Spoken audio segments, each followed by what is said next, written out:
विलास लांडे, खामोशी से अपनी मेहनत को अंजाम दो, कामयाबी शोर मचाएगी। दादा विलास पुढाकडे हो, विलास काहीतरी आम्ही घेतलाच ना निर्णय।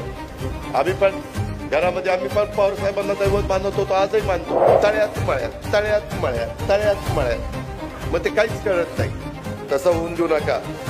तळ्यात मळ्यात न राहिलेला अण्णा कुठे गेला बघा। एकंदरीतच अण्णा, तू दिसायला बारका असला तरी म्हणतात मूर्ती लहान पण कीर्ती महान। आता ते ही मूर्ती मोठी, कीर्तीचं तुम्हालाच माहिती मी काय बोलू। त्यामध्ये म्हणजे ते आपल्या पूर्वी त्या गडी अंगाने उभा आणि आडवा, त्याच्या रूपात गावरानं गोडवा। मोहिनीला विचारलं पाहिजे किती गोडवा आहेत। मित्रांनो, गमतीचा भाग जाऊ द्या, परंतु अण्णांनी आम्ही अनेक वर्ष इथं सगळ्यांनीच आम्ही एकत्र अनेक वर्ष काम केलेलं आहे। सगळ्यांना आमचे स्वभाव एकमेकाची माहिती आहे। आम्ही कामाची माणसं आहे। अण्णा पण तसा कामाचा आहे। अण्णा आता सकाळी लवकर उठून कामाला लागायचं आहे आपल्याला, आणि लोकांना वेळ द्यायचा आहे, मुंबईला वेळ द्यायचा आहे। विधान सभेमध्ये तुमचं ऑफिस आहे, कार्यालय आहे, सगळं काही गाडी वगैरे सगळ्या गोष्टी। परवा तुम्ही CM ला पत्र दिलेलं ते पण मी दिलेलं आहे, त्याचं घराचं पण काम त्या ठिकाणी होईल। परंतु एकंदरीतच तुमच्याकडं, तुमच्या वागण्याकडं, बोलण्याकडं, तुमच्या कृतीकडं सगळ्यांचं बारकाईनं लक्ष राहणार आहे। त्याच्यामध्ये तुमच्या परिवाराकडं पण लक्ष राहणार आहे। चिरंजीवांना पण काही गोष्टी चार व्यवस्थित सांगितल्या पाहिजे। मी पण माझ्या चिरंजीवांना सांगतो असतो। त्याच्यामुळं सगळे, कारण काय होतं, आपण मोठ्या पदावर गेलं की कधी कधी आपल्या घरातलेच नातेवाईक काहीतरी गडबड करतात आणि मग आपली बदनामी होती। आपलीच बदनामी होत नाही, मग ज्यांनी आपल्याला केलेलं असतं त्या पक्षाची होती, महायुतीची होती, सगळ्यांचीच होती। त्याच्यामुळं फार भान ठेवून जेवढी महत्त्वाची पदं तेवढे कष्टही जास्त घ्यावे लागतात, वेळ पण जास्त द्यावा लागतो, आणि नीटपणे काम त्या ठिकाणी करावं लागतं। एकंदरीतच कुठेही भेदभाव न करता सर्वांना समान न्याय कसा मिळेल, समान संधी कशी मिळेल, तो मागासवर्गीय समाजातून आलेला आहे।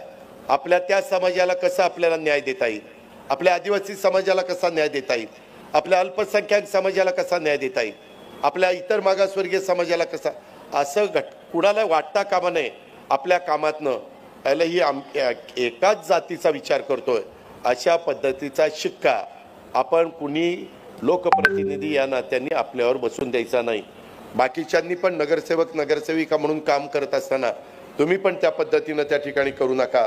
समान संधी देण्याचं काम आणि निष्पक्षपणे लोकांचं काम करण्याचं, आणि एक महाराष्ट्राच्या विधानसभेला एक गौरवशाली वारसा आहे, परंपरा आहे। खूप मोठी मोठी लोक त्या पदावर त्या ठिकाणी बसलेली आहेत, आणि त्या परंपरेचं पालन करण्याचं काम हे तुमच्याकडनं होईल। तुम्ही तर शब्द दिलेलाच आहे, परंतु त्या पद्धतीनं ते झालं पाहिजे, आणि याची मला खात्री आहे की तुम्ही ते कराल। सभागृहातील कामकाजाचा दर्जा कसा आपल्याला सुधारवता येईल, सभागृहाची उंची ही कशी आपल्याला वाढवता येईल, हे निश्चित करण्याची जबाबदारी त्या पीठासीन अधिकाऱ्याची, म्हणजे विधानसभेच्या अध्यक्षाची उपाध्यक्षाची असते, आणि हे निश्चित करण्याची जबाबदारी उपाध्यक्ष म्हणून आपले सुपुत्र अण्णा बनसोडे हे प्रामाणिकपणे पार पाडतील, याबद्दल देखील मी खात्री बाळगतो। त्यांना मिळालेल्या पदाला ते योग्य न्याय देण्याचं काम करतील। आपल्या प्रत्येक पिंपरी चिंचवडकरांना मान अभिमानानं उंचावली जाईल, अभिमानाने ताठ होईल, अशाच पद्धतीचं काम अण्णाच्या हातनं घडेल अशा प्रकारची अपेक्षा व्यक्त करतो। आणि खरं तर मी काही जास्त शेरशायरीमध्ये जात नाही। अरे महायुती आहे इथं, पक्षाचा कार्यक्रम असल्यावर काय सांगायचं ते सांगतील, नाहीतर अरे बरोबर आहे बाबा, आज महायुती आहे, त्याच्या संदर्भात प्रत्येकाने आपापलं काम करावं, त्या वेळेस काय सांगायचं ते सांगेल। खामोशी से अपनी मेहनत को अंजाम दो, विलास लांडे, खामोशी से अपनी मेहनत को अंजाम दो, कामयाबी शोर मचाएगी, जब नाम होगा रोशन हर एक मुकाम पर. यानी तुमची कामयाबी शोर मचाएगी जब नाम होगा रोशन हर एक मुकाम पर. हे तेव्हा होतं त्याच्या संदर्भातली मेहनत घ्यावी लागती, अंजाम त्याला द्यावा लागतो. नाहीतर इथं कितीतरी जण म्हणत होते ती पंडित गवळी पण कानात येऊन दादा विलास कुणाकडे हो, कुठे पंडित कुठं. तर मी म्हटलं ते काही लोक असतात सर्व पक्षीय, मग ते सर्व पक्षीय असल्यावर सगळेच म्हणतात आपलाच आहे आपलाच आहे, काहीच मिळत नाही. त्याच्यामुळं विलास काहीतरी आम्ही घेतलाच ना निर्णय.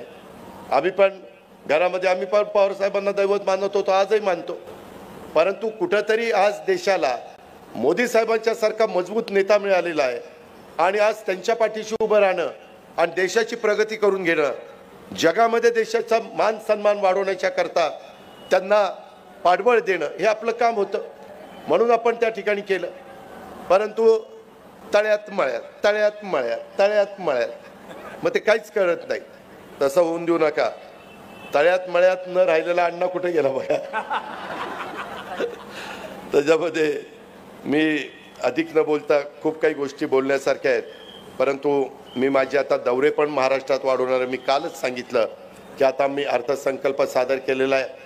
त्याच्यामुळे मला तिथलं काम इतकं 7 दिवस राहिलेलं नाही आहे.